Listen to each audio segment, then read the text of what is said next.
What is skill? It's a term we see thrown around a lot in the world of online games, and Dead by Daylight is no different.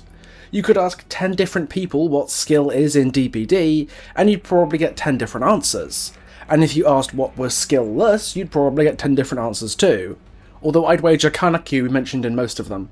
DBD is a game with a huge disparity in the experience, knowledge, and mechanical proficiency within its player base. Definitely way beyond what the devs originally intended back in 2016, and they're clearly struggling to strike the balance right between accommodating the more and less proficient players. To give them some credit, they're definitely trying, and we'll be going into how later, but right now I could read a comment from a new player, someone right at the bottom of the skill delta, saying the experience for beginners sucks ass, and an enfranchised player at the top saying they feel alienated by behaviour, and honestly, both of them would have a point.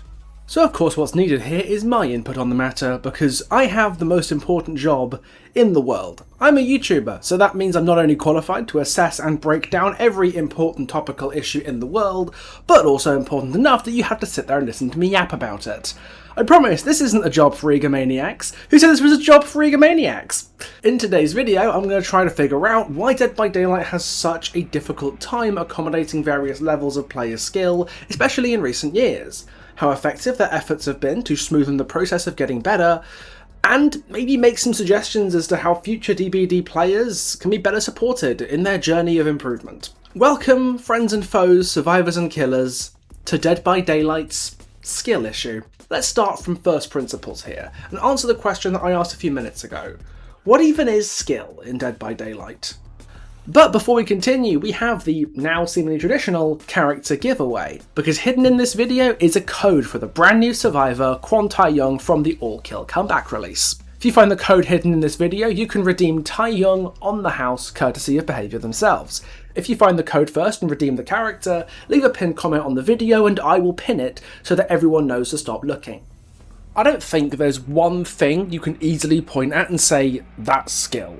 I think skill is a cocktail of 3 different things that you mix together to create skillful play. Think of them like 3 pillars that hold up the idea of skill in DBD.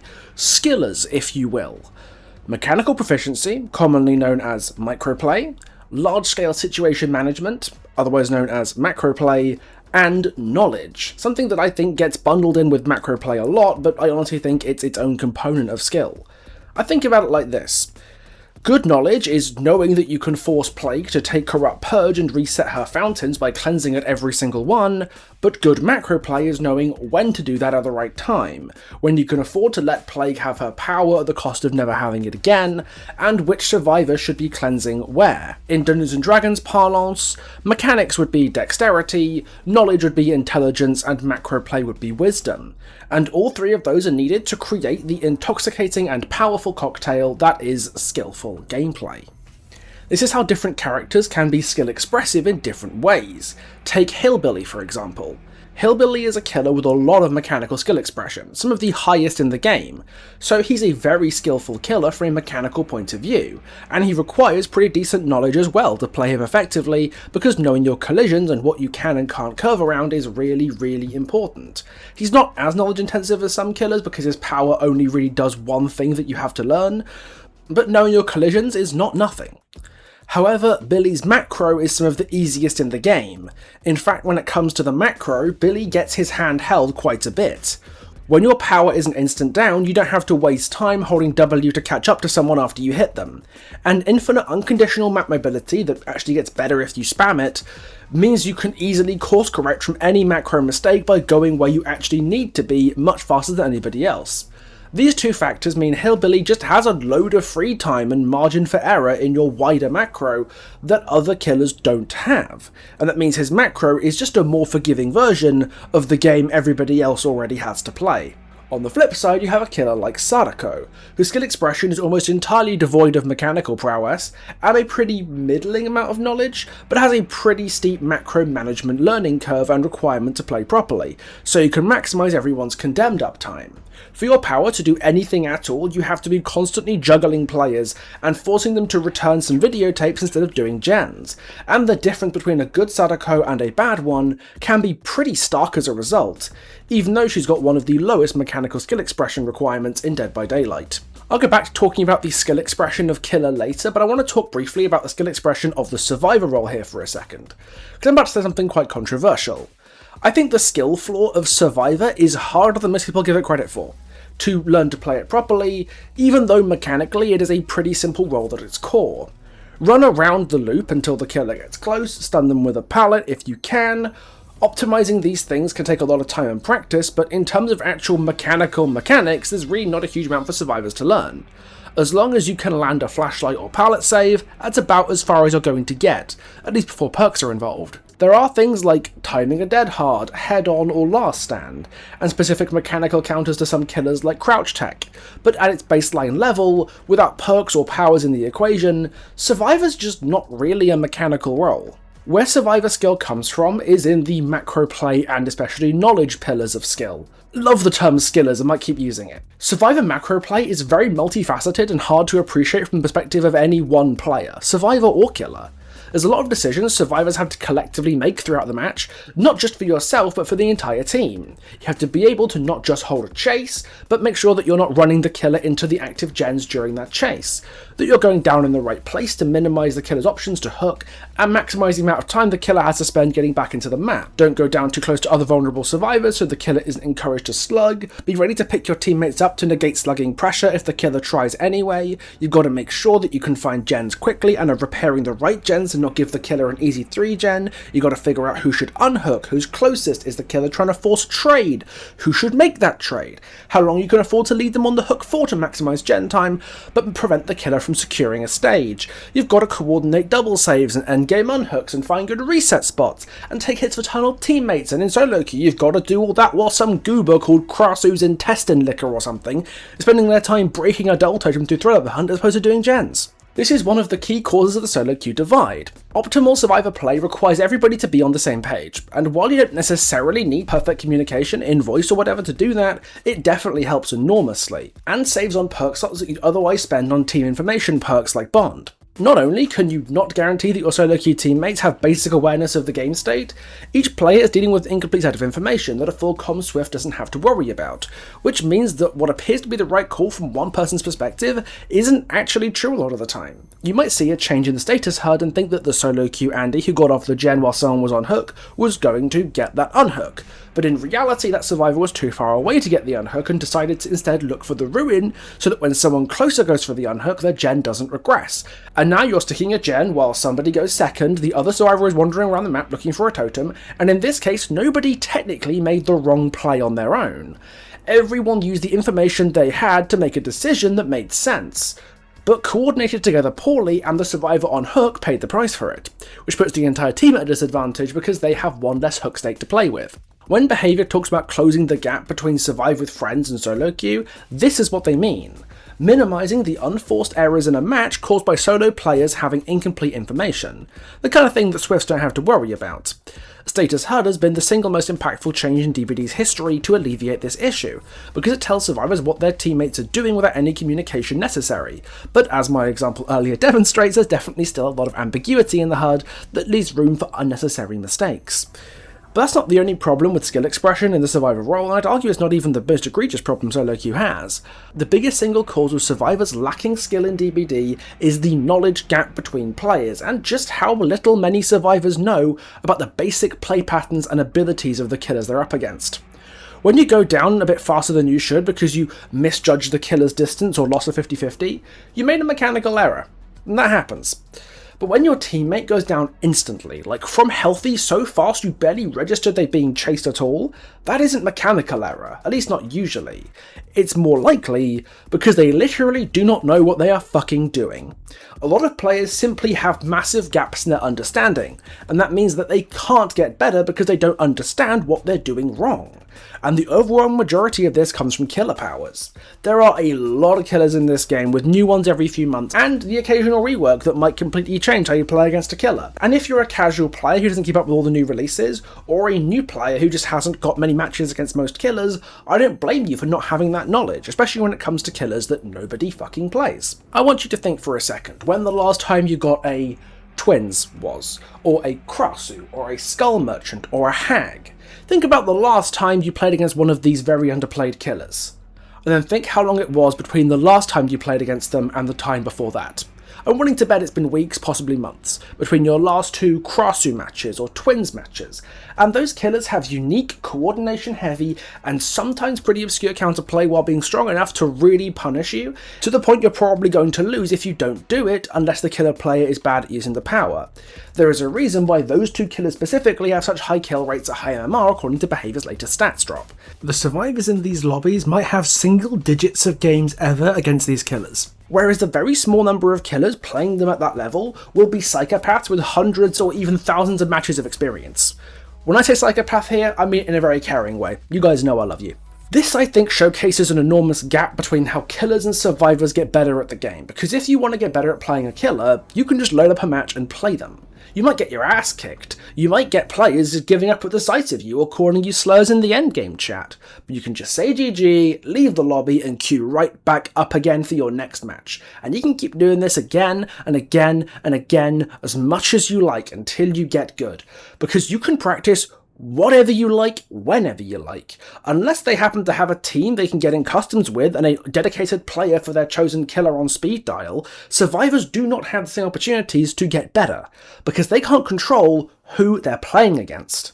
It's hard to get better against a killer you see once every 3 months, because your training session is only a few minutes, typically no more than 2 or 3 chases. And it's hard to get motivated to get better against a killer that you see once every 3 months, because you'll hardly ever get the chance to put your knowledge into practice even if you do put the time in. And this creates enormous blind spots among the survivor player base that persist to even its most experienced players. I had a game last year against a pretty big full-time DBD streamer, someone who recently celebrated 7,000 hours in the game. They played against my Skull Merchant on Greenville Theatre. This person made a lot of mistakes. They made basically no attempt to evade the beams, they got locked down outside of chase consistently, and when I was clearly angling for a 2-tap, they didn't stand still to force the M1, they just took that claw trap. Granted, I did miss my window for a true 2-tap, but they still made a pretty major mistake and went down pretty fast because of it. You know, that's DBD, mistakes happen. But what interested me is what they said while this was happening when I went to go and watch the VOD back. And I do wish I'd clipped it, because it was very telling to me. They saw me changing up my drone beams and reversing directions and whatnot to scan people, you know, basic shit. And they said, they're switching their beams up. Is that something new that she just got? Skull Merchant had the ability to control her own beams for the better part of 3 years now. She had had it for about 18 months when that game took place, and it's a core mechanic for the killer, as much a part of her power as curving Billy's chainsaw, and yet a super invested player with thousands of hours in the game didn't recognise it. This isn't meant to be a knock against a specific player. Everything I know about them tells me that they are lovely, and if I wanted to actually have a go at them, I'd be naming them. But it is meant to be more of a showcase example of how blind spots propagate. Merchant is such a rare killer to see, and she's especially rare to see played half decently, that this player genuinely had no idea about the killer's fundamental mechanics, because even with their thousands of hours and incredible investment in the game, to the point that they've worked officially with Behavior at least once, this player hasn't seen Merchant in action enough to be able to learn. And the funniest part is, this person escaped. Because even despite the mistakes they and their team made, Skull Merchant was such a terrible killer before the buff she got in December that you don't even need to know what the power does to escape her consistently, as long as you're a solid survivor. And that ties into the question of skill pretty closely, because a lot of this video it does sound like I've been glazing survivor players a bit. That's gonna stop now. I've been saying this entire time that Survivor is more difficult than people give it credit for, that getting better at the role, and especially against specific killers, can be a very laborious and difficult process. That solo queue suffers a lot from incomplete information, and all of that is true. But there are also a lot of systems, mechanics, and quirks with DBD's design that mean that getting good and being a skillful survivor just aren't necessary much of the time, and it shows. It's hard to be good at Survivor, but as I'm sure you've seen whether you play Killer or Survivor, being good at Survivor and escaping your matches are very much not the same thing. Part of this is by design. Behavior has been doing a lot in the past few years to reduce the skill expression required to play and enjoy Survivor, and this has had mixed results depending on how they chose to do it. Base kit BT to make farming off hook less punishing for the team, the status HUD to give you the info you need so you can make more informed decisions, and to need to monitor your teammates' actions so closely yourself, the upcoming ability to see your teammates' perks in the match details screen, These are great innovations that have made Survivor much more manageable by removing barriers to enjoying the role that just didn't need to be there. Getting farmed off hook into an instant down from the killer was just punishing you for your teammate not bringing one specific perk. And the status HUD and team perk info lets you make more informed decisions outside of a swift. These technically made Survivor easier, but they do so by giving you the tools to make smarter decisions and have more agency instead of holding your hand. But there's been a lot of changes made to the Survivor role over the past few years that have just made Serve way more forgiving to play, not by making the process of getting better easier, but by ensuring you don't need to be better in the first place. While this has come in the form of some base kit mechanics like 70-second hook stages and increased pallet density, most of these changes have been through new perks or buffs to existing perks that make the requirement to play or position intelligently more optional than it used to be. Exhaustion perks, for example, have only gotten stronger in the past few years, with things like new syringes and Vigil's incredible strength, and Sprint Burst and Light in particular are some of the best ways to have longer chases against almost every killer in the game with zero skill required to use them. The refusal to change Unbreakable has come alongside the release of Conviction and Wiglift getting Giga buffed, and that removes a lot of the risk associated with sabotage or flashlight and pallet saves, and makes opportunistic slugging almost impossible, meaning killers cannot effectively punish survivors for poor positioning and going down on a bad spot. On a similar note, hooking has become less valuable than ever, longer stages, base kit anti-camp, buffs to base BT, and the removal of hook grabs have all meant that fulfilling the condition for deliverance is just free now, and yet the perk has been completely unchanged since launch. Fast Track turns your teammates' bad chases into bonus permanent gen progression, Resurgence basically pulls you off the hook healthy so you can heal under hook without fear, and the gradual chip damage nerfs to many hook-based slowdowns like Pain Resonance and Dead Man Switch have made the proposition of hooking a survivor less appealing for killer and less punishing for survivors. Although with the recent buff to pop and the release of Turn Back the Clock, we're starting to see hook-based slowdown get some of its bite back, so that is nice. Shoulder the Burden is an interesting case of a perk that can create some really fascinating decision points at both sides, but the downside of the perk being a brief exposed just isn't good enough to justify such an insane effect, and it makes the need for teammates to proactively help a tunneled player by taking hits non-existent because you can just unwind their hook stage after the fact, without needing to worry about the killer snowballing off of it. Even the gradual increase in healing speed through the continuous buffs to healing perks means that splitting pressure doesn't matter as much as it used to anymore, because resetting is so easy these days. Although that looks like it's getting better too, with diminishing returns coming in to hopefully clip the wings of the recent absurd healing speeds. And it was nearly so much worse. Imagine if the anti-everything changes in the 9.2.0 or 9.3.0 PTBs had made it to live. If any of those two PTBs had come to live unchanged, it would have made the idea of skill expression in DBD almost entirely irrelevant. What I'm trying to say here is that alongside the base kit mechanics, the right density of the right perks makes the flaw of understanding required to play the game against most killers increasingly irrelevant because you can coast by without needing to actually learn anything. You don't need to understand the minutiae of how to play against Pinhead's Chains or Singularity's Overclock in Chase if vaulting a window and holding W extends the chase enough that your teammate can still get the gen done. The fact that you went down in 10 seconds against a fucking Skull Merchant doesn't matter if your 3 teammates with Fast Track turn your hook into 18% bonus gen progression, to the point that it may as well have not been worth the killer's time to down you in the first place. When people say, it feels like I'm playing against perks not players, this is what they mean. And that's not to say that good players can't use these perks. Many of them, like Sprint Burst, Reassurance and Shoulder the Burden, are more effective when used by better players. But if you glue enough high-value perks together in a big ball, it doesn't really matter how well you can hold a chase, or how ignorant you are of what the killer is capable of. You'll do just fine. In short, survivors have a lot of crutches that they can use to cover up the fact that they really haven't learned anything. Killers, for the most part, don't have that ability to circumvent the learning process to win, at least against good players. That's not to say that killers don't have crutches at all, they definitely do, but they don't quite work in the same way that survivor crutches do. I don't consider slowdown perks to be crutches for the most part, because unless you're playing an extremely powerful killer on a somewhat favourable map, at which point the killer is the crutch, the game does just go too fast for killers without slowdowns to keep up, and most slowdowns don't do much unless you're regularly downing and hooking survivors anyway. Corrupt Intervention, for example, could be considered a crutch in a world where your first chase isn't basically guaranteed to have the first 1 or 2 gens pop if you're playing any killer below high A tier, but that is not the world we are living in. Unless you're playing a killer who's already incredibly time efficient, like Blight or Hillbilly, slowdown perks giving you more time typically aren't going to act like crutches, at least in their current balance state, because the pace of the game is way too fast without them. Most killers do not have that inbuilt efficiency, so they have to use perks to make up for it. The biggest crutch most killer players have access to, though, is chase perks. Many but not all chase perks work by removing options survivors might have in a chase, and in effect whittling down the way survivors and killers can express skill, by creating win-win interactions for killers. Take Enduring Spirit Fury on Leatherface for example. Normally against Bubba you'll want to play for the stun at a pallet, because he can chainsaw through the pallet basically instantly if you pre-drop, and this encourages the survivor to greed any individual pallet for as long as they can, and learn the stun timing effectively so they can maximise the value out of each tile and maximise distance gained after a drop. But if you put on End Fury, suddenly playing for the stun can get you killed, because he will instantly recover from the stun, pallet will break immediately, and you're basically guaranteed instant death. You lose if you pre-drop, and then you lose if you don't. And there's a lot of interaction between perks, powers, and add-ons that create these no-win situations that killers will crutch on. We've all seen them in our matches. Dissolution Krasu, Bamboozle Billy, Brutal Strength Blight, Kaneki with Centipede, Eerie Head Huntress, Pinky Finger Clown, Engineer's Fang Pinhead, Caveman Legion with Eerie Button and Julie's Mixtape. We've all been in these chases where we just go, they have that.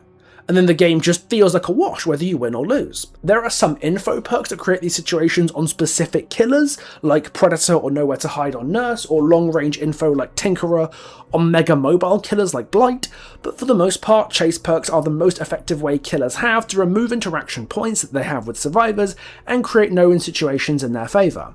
But there is a difference between the way that killers use crutches and the way that survivors use them. For the most part, killer crutches make gameplay easy, but don't necessarily translate to the killer actually winning matches off the back of them. Caveman Legion is the crutchiest crutch to ever crutch. Cassie could play that build and she doesn't have any hands. But Caveman Legion is still Legion, and will lose against any moderately competent team.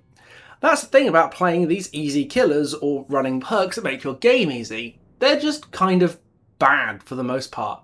I can read my script, I promise. And every build slot that you're dedicating to a perk that wipes your ass or heats up your fucking baby food for you in chase is a slot you're not dedicating to perks that help you win the 4v1.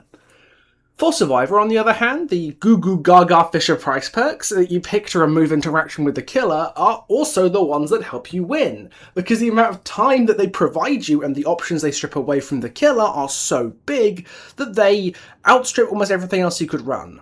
And while a lot of killers have powers that are simply too weak to be able to convert their crutches into wins, any survivor can put on lithe, hyper-focused stakeout and fast track, and basically walk into the trial clad in a suit of armour that will make most interactions with most killers feel pretty irrelevant.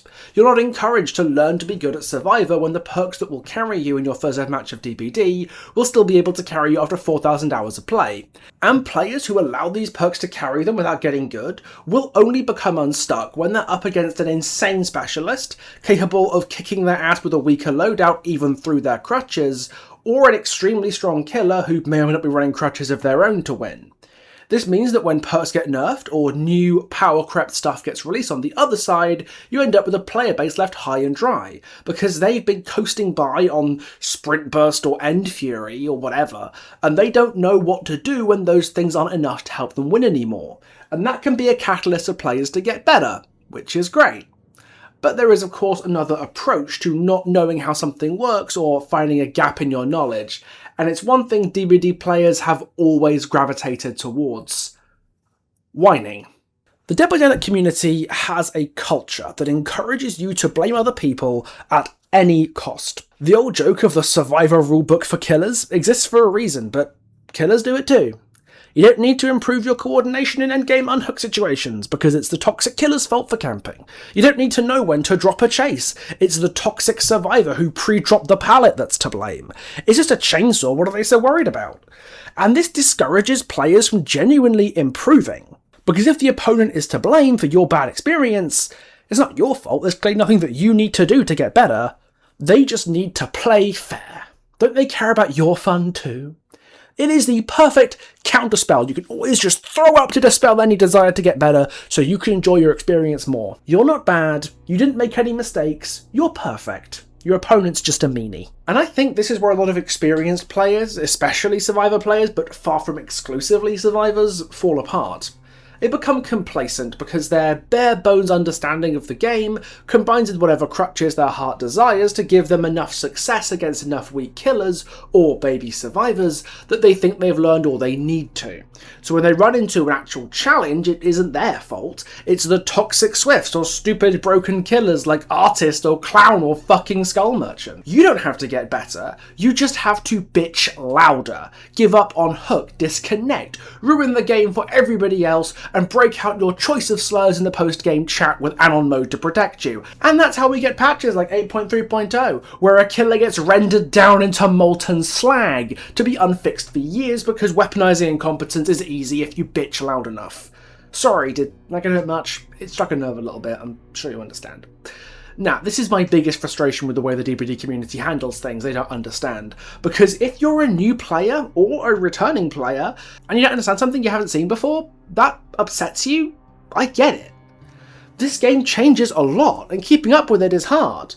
And even if you're not a new player, it is okay to not know stuff. We all have knowledge blind spots, especially if it's more niche characters or interactions you don't see very often. But if you've got the time and the investment in DBD to have thousands of hours in the game, multiple particular 100 characters, or even make content about the game full time, hell, if you're invested enough to watch a video like this, if something happens that you don't understand, and your first instinct is to complain about it, that kind of makes you a loser. I'm sorry, but you don't get to act like any sort of authority on DBD, act like your opinion should matter to anyone at all, if your first response to something you don't understand is to cry and shout and stamp your feet, instead of trying to learn something about drones, or dogs, or floating heads, or children, or large European men. If you don't know because you're new or returning or just have a blind spot, that is fine. If you don't know and don't want to learn because you've got better things to fill your brain with, then that's fair enough, you do you. But if you don't want to learn and then whine about the thing you don't know anything about, you're fucking pathetic. That is the worst part about the DBD community for me. I've never been in a game community so regularly self-satisfied by its own ignorance, wearing not knowing what you're doing or how to deal with adversity like a badge of honour, and it's holding back the balancing and design potential of the game. A loud minority of arrogant, vapid, entitled, incurious fuckheads who sabotage the ability not just of themselves to get better, but everyone in their lobbies and the wider community too. They might be survivors who treat the killer like a fucking childminder, a butler designed to convey their fun to them on a silver platter like an attendant at a theme park, rather than their opponent in a PvP game. Or they might be killers who would clearly rather be playing against bots that spiral around uselessly while you live out your little power fantasy because they do not see their opponents as humans who should have agency. Whatever form they take, they are a blight on this community and this game. They are antithetical to the idea of improving and getting more skilled at DBD, and on some level, behaviour has to cater to them, because they buy chapters and they buy skins. They whine loudly until they get their way, and use those poor struggling new players as shields to cover up their own rank incompetence. And the game is worse for it. So what are we going to do about it? Let's go back to our three skillers. How can we encourage and help DBD players to get better and ultimately have better experience with the game because of it? Let's start with mechanical skill expression, which, at least for the Survivor side, is probably the hardest thing to change because what Survivors can do outside of perks is kind of set in stone. Survivor isn't a particularly mechanical role for the most part, but there's definitely improvements you can make to encourage more mechanical skill expression from Survivors. And a big part of that is readability and reliability in Chase. The single best way to encourage Survivors to be better in Chase is to make the things you do work intuitively the way they're supposed to. The less clear and reliable killer counterplay becomes, the more Survivors will ignore it. They'll be encouraged to pre-drop, pre-run and hold W instead. An example of this on a smaller scale is the only real issue I have playing against Wesker these days. Wesker's animations make it very hard to tell whether or not Wesker has cancelled his power after his first bound. There's been a lot of situations where I think Wesker is no longer in his power, and I can start running in a straight line when he's in his cooldown, and then he uses his second bound and grabs me because the animation for him putting his power away and holding it in the bound window is pretty much the exact fucking same. Sometimes ambiguous counterplay is the result of a bug, like how Compass Tech worked before it got patched out, or the fabled Dick Slinger bug. Other times it's just a poorly synced up set of animations or a deceptive hitbox, like Huntress throwing camper vans at you, or Kaneki's revolt that only works if you know the right timing to do it, which has zero visual cues, can only be tested by trial and error, and will kill you instantly if you try it at the wrong time. If the survivor has to know something to make the right play, it should be clear to them what they have to do or what they should have done if they make a mistake. So if they do fuck up, it's on them instead of on an ambiguous animation or goofy hitbox throwing them off. It would also be nice to see more mechanical precision rewarded in the survivor role by partially or entirely reverting the flashlight blind buffer and making the stun hitbox or pallets just a little bit smaller, because both of these have been quite egregious for quite some time, and make getting a stun or a save a little easier than they should be. There's a lot that needs to be done on the killer end too to enforce mechanical skill expression from the killer side. Kick out those crutch perks I was talking about. There is something to be said for the fact that most of these builds, which depend on crutchy chase perks to work, aren't particularly good, so it's not like people running Caveman Legion are winning games they shouldn't, simply because they're not winning, they're playing Legion. But there are many cases where killer crutches that remove the survivor's ability to interact are kind of making mechanical skill expression meaningless, and especially on stronger killers, that does translate to wins. Aura reading on Nurse is the perfect example of this problem in action. The counterplay to Nurse is juking her blinks, but giving her auras of survivors makes that practically impossible. But there are plenty more examples like this. For high-tier killers who have access to these crutches, like Centipede or Yamori's Mask on Kaneki, add-on passes or balance changes must be directed to address these as quickly as possible. But it's more complicated in the case of, want of a better word, cheese on lower-tier killers, where it just leads to a brain-dead down rather than a brain-dead win. It is very hard to justify not putting the Goo Goo Gaga perks on Legion, when not putting on the Goo Goo Gaga perks means you still lose either way because Legion's terrible. So if you're going to strip out the cheesy, easy perks and combos in people's builds, and I still maintain you should, you need to replace it with something that's actually worth using. Something that gets results worth learning and working for, so you can feel the benefits from getting better. To Behaviour's credit, I think they are slowly getting better at this. For the much maligned flaws with Trix's rework, it was clearly built around the idea of rewarding mechanical skill expression and consistency, and it unambiguously succeeds at that goal, even if you don't like how the designers chose to do this. The recent Blight changes show the flip side of this in action. Blight was way too easy to play for the results he was getting, so he'll be 110 speed and lose rush tokens on each pallet break, so that Blights who relied too heavily on his forgiving token recharge to brute force pallets down and hit you in a dead zone will be appropriately punished, and players will have to actually learn the killer to get good results with him. At least in theory. In practice this might not play out quite right, but we'll see when the patch goes live. On the topic of kicking the crutches out from underneath players, I want to talk now about the second skiller, Macroplay, which is where most of the survivor crutches really come into their own, because a lot of perks and items give survivors so much padding that basic concepts of the game, like survivor positioning and time management, stop being relevant. This cannot be allowed to stay the way it is. Partially, it's an issue of weaker killers just not having the agency to punish survivors for many of their mistakes, but at the end of the day, the same perks that will carry you in your first few matches of DBD will still carry you at 4,000 hours, and a 4,000 hour Ghostface or Doctor doesn't really have a better way of dealing with those perks than a brand new Ghostface or Doctor. What is a killer able to do to prevent the powerful, easy to use perks like Resurgence, We're Gonna Live Forever, and the stronger Exhaustion perks, as well as powerful base kit mechanics like 70-second hook stages and excessive resource density from padding out survivor efficiency?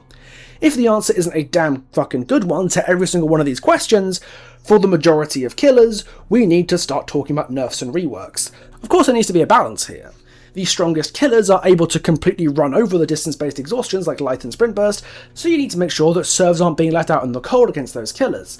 But consider that part of the reason that Blight, Kaneki, Dracula, Hillbilly are some of the strongest killers in this game is exactly because these perks are so prevalent. If other perks come in to fill the void of a nerfed Sprint Burst like Dead Hard or even Balanced Landing that are a bit harder to use effectively, we might starting to see other killers get relatively stronger. After all, Dead Hard is basically better than being healthy against the Hillbilly, but completely useless against, say, Deathslinger. Dead Hard is a harder perk to get value out of than Sprint Burst or Life, so if the distance-based exhaustions get nerfed and Dead Hard becomes more popular, players who are encouraged to practice more to get Dead Hard value, and killers who struggle more with Shift W like Henry and Deathslinger will be helped, while the distance destroyers like Blight and Hillbilly, who cannot easily bait out Dead Hard, will suffer more. Just like with mechanical skill expression, I think behaviour might be starting to turn a corner here. The diminishing return system that's designed to limit the absurd speeds at which players can do things like heal or repair gens is proof of that. It's been clear for a while that when players get to do things way faster than could reasonably be expected because of a super specialised build, making informed decisions about how long things are supposed to take becomes impossible because the numbers simply vary too much to make a reasonable judgment call.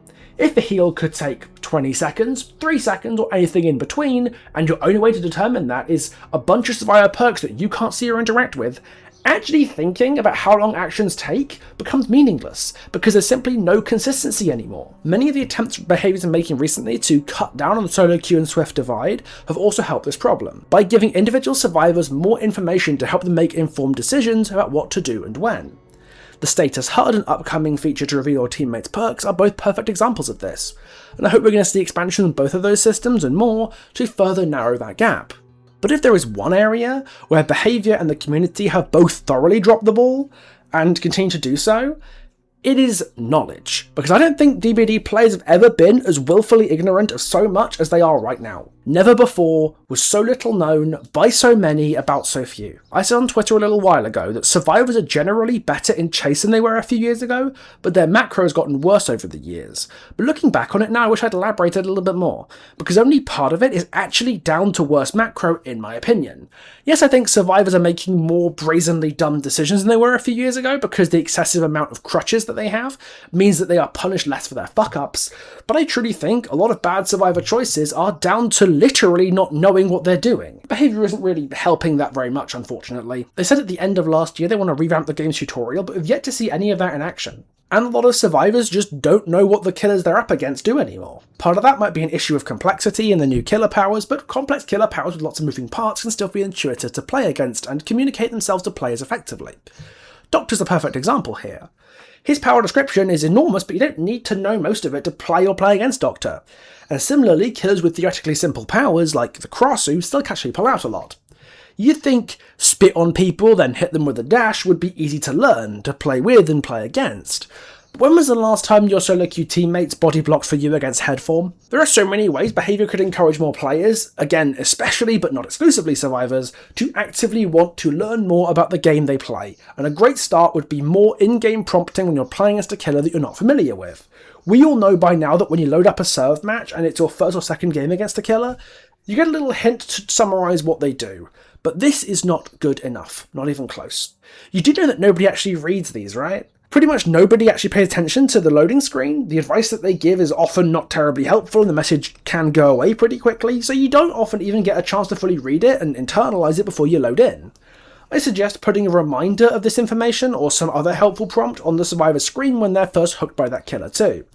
On hook, you're not exactly doing much, and your brain might be thinking, wow, what was I supposed to do there? So there is literally no better a time for a little box to pop up on your screen to tell you exactly that. Obviously, a more expansive tutorial system would do wonders here as well, especially a per killer tutorial with just a couple of slides or short videos or whatever for each killer that you can read in the client to learn how they work without having to play them yourself. Some killers also have hidden mechanics that you would only know about from playing them, and those need to be communicated more clearly to survivors as well, like Skull Merchant's radar tracking that a lot of players still don't really understand. I've been saying for a while that as long as you're trackable on Skull Merchant's radar, the little eye symbol that she hadn't had PTB should hover over your head just to let you know that she might be able to track you if she pulls her radar out right now. I could even see more radical solutions to help bring players closer to understanding the killers they don't play, like more free weekends to try out specific killers so players can get more experience against them, or even a killer preference system in matchmaking, so you can request a killer and have them prioritised for your lobby at the cost of slower queues. So you have a higher chance of getting a killer that you want to practice against. But part of the issue with the knowledge problem is that even if you know what you need to do, your teammate might not. And if they give up or disconnect or throw the match, they are making their ignorance your problem. And that needs to change fast. If we improve the tools players have to learn how the game works and they still refuse to, throwing their toys out the pram because of it needs to be very severely punished, far more than it is now. Removing giving up on hook was a good start, but disconnect penalties should definitely be beefed up as well. At bare minimum, you should not be able to find a new match while the match you abandoned is still going on. If you do, then the players who got abandoned and are trapped in an unwinnable match are punished for you leaving harder than you yourself are for actually doing it, and that's just not fair on them. I'd maybe love to see this paired with a rejoin feature, so that players who DC by accident can come back to their match and replace the bot that originally replaced them. If you do that, you can now make the DC penalties as long and harsh as you want, because you now eliminate the risk of people with bad connections getting serious penalties unfairly, and you can exclusively throw the book at people who rage quit and don't come back. The end result of this would flush out the people who are truly beyond saving, the entitled ignoramuses who flat out refuse to learn and can never be helped no matter what you do, no matter how much you spoon feed them. If players who would rather destroy your games of DBD than learn from them are consistently punished for their behaviour, it will at least keep them out of your matches because they'll be stuck in DC penalty hell forever, and it'll potentially push them away from the game entirely in favour of an activity that they're better suited to, like Duplo, or Cookie Clicker, or eating the lint out their belly button. Some people are just not cut out to play a skill-based multiplayer game, and DBD would be a much better experience for everyone if these people just weren't coddled or catered to, but quietly and firmly shown the door. Dead by Daylight's skill issue is an incredibly complex problem with so many root causes and exacerbating factors that have built up over the past decade, and to fix it would require an exhaustive reimagining of almost every area of the game. Many of the ideas in this video are likely flawed with implementation issues I'm not foreseeing, but many of them are much more manageable, and even if some of these ideas or something in their vein might find the way to the game eventually, we might see the needle starting to shift back in favour of genuinely skill-expressive play. Recent changes like diminishing returns, the Blight and Kaneki nerfs we've had lately, and the direction of the new Trickster rework are encouraging. They've been planned out with the express intention of skill expression being reliable, consistent, and rewarding. If that's a trend that we can continue, I have some level of optimism for the future of skillful play in DBD. I just hope behaviour has the ability and willingness to follow up properly, because releasing easy, powerful things often sells incredibly well. Kaneki's release date proved that, and I imagine it must be tempting for designers and executives to push power levels, make things as easy to pick up as possible to maximise appeal at the cost of depth and skill expression. So many mistakes have been made because of this mindset. So much harm has been done. Hopefully behaviour have learned their lesson, and we can see a more skillful and rewarding future for everyone. Do I sound convinced of this possibility? I will leave that up to you.